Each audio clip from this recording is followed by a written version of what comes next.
കർമ്മദണ്ഡ് പ്രതിഷ്ഠിച്ചുകൊണ്ട് അവിടെ പ്രവർത്തനം ആരംഭിക്കുകയും ഞാൻ തിരിച്ചെത്താം.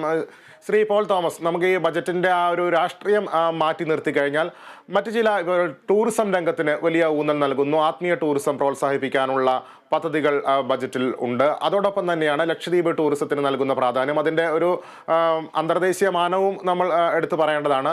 ഇത്തരം കാര്യങ്ങളൊക്കെ ബജറ്റിൽ സൂചിപ്പിക്കുന്നുണ്ട്.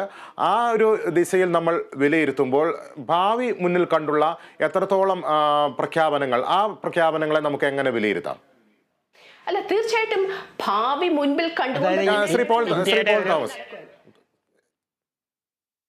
ഇന്ത്യയുടെ ഒരു ഇപ്പോഴത്തെ ഒരു ട്രെൻഡ് എന്ന് പറഞ്ഞു കഴിഞ്ഞാൽ വിദേശത്തേക്ക് ടൂറുകൾ പോകാൻ ഒരുപാട് ആളുകൾ ശ്രമിക്കുന്നു. അതല്ലെങ്കിൽ വിദേശ ടൂറുകൾ പാക്കേജുകൾ ഒരുപാട് ഇന്ത്യയിലുണ്ട്. അങ്ങനെ വിദേശ ടൂറുകൾ ഒരുപാട് നടക്കുന്നുണ്ട്. ഇവിടുത്തെ ഒരു പ്രശ്നം എന്താ പറഞ്ഞാൽ നമ്മുടെ ആളുകൾ വിദേശത്ത് ടൂറിന് പോകുമ്പോൾ നമ്മുടെ പണമാണ് വിദേശത്തേക്ക് പോകുന്നത്. അപ്പോൾ അതിന് ബദലായിട്ട് ഇന്ത്യയിൽ ടൂറിസം ഡെവലപ്പ് ചെയ്ത് കഴിഞ്ഞാൽ മാത്രമേ വിദേശികളുടെ പണം ഇങ്ങോട്ട് ഒഴുകത്തുള്ളൂ. അപ്പോൾ വിദേശികളുടെ പണം ഇങ്ങോട്ട് ഒഴുകിയാൽ മാത്രമേ നമ്മുടെ രാജ്യത്തിന് ഗുണമുള്ളൂ. നമ്മുടെ വിദേശത്ത് ടൂറിന് പോകുന്നത് നമ്മുടെ രാജ്യത്തിനെ സംബന്ധിച്ച് അത്ര നല്ല കാര്യമല്ല. അപ്പോൾ പ്രത്യേകിച്ച് കേരളത്തിനെ കുറിച്ച് എടുത്തു കഴിഞ്ഞാൽ കേരളത്തിൽ നമുക്കറിയാം ഇൻഡസ്ട്രിയൽ ഡെവലപ്മെന്റ് ഒക്കെ വളരെ കുറവുള്ള ഒരു ഒരു സംസ്ഥാനമാണ് കേരളം.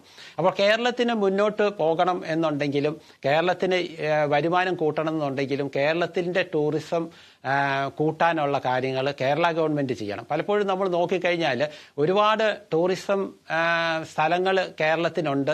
കേരളത്തിന് മാത്രമായിട്ടുള്ള ഒരുപാട് ടൂറിസം ഡെവലപ്പ് ചെയ്യാനുള്ള ഒരുപാട് ഓപ്പർച്യൂണിറ്റീസ് കേരളത്തിലുണ്ട്. പക്ഷേ പലപ്പോഴും കേരളത്തിലെ ഗവൺമെൻറ് അതിന് എത്രത്തോളം പ്രയോറിറ്റി കൊടുക്കുന്നു അല്ലെ ഇമ്പോർട്ടൻസ് കൊടുക്കുന്നു എന്നുള്ളത് ഒരു വലിയൊരു ചോദ്യചിഹ്നം തന്നെയാണ്. പലപ്പോഴും പല ടൂറിസ്റ്റ് കേന്ദ്രത്തിലും നമ്മൾ പോയി കഴിഞ്ഞാൽ പോലും നമുക്ക് ആവശ്യമുള്ള പല എന്താ പറയുക കാര്യങ്ങളും അവിടെ ഇല്ല.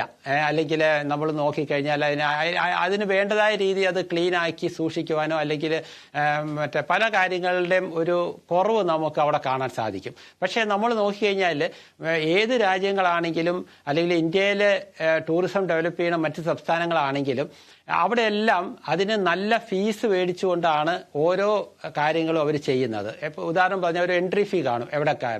അത് ആ എൻട്രി ഫീ ആളുകൾക്ക് വലിയ വിഷയമല്ല. കാരണം കിലോമീറ്ററുകളോ അല്ലെങ്കിൽ ഇത്രയും ദൂരെ യാത്ര ചെയ്ത് അവിടെ വന്ന് ആ കാഴ്ചകൾ കാണാൻ അവർ എൻട്രി ഫീ കൊടുക്കാൻ തയ്യാറാണ്. പക്ഷേ ആ എൻട്രി ഫീ കൊടുത്ത് അതിനുള്ളിൽ കയറി കഴിഞ്ഞാൽ അവരാഗ്രഹിക്കുന്ന ഫെസിലിറ്റീസും അല്ലെങ്കിൽ മറ്റ് സൗകര്യങ്ങളും അല്ലെങ്കിൽ ആ നീറ്റ്നെസ്സും എല്ലാം ടൂറിസ്റ്റുകൾ ആഗ്രഹിക്കുന്നു എന്നുള്ളതാണ് മറ്റൊരു കാര്യം.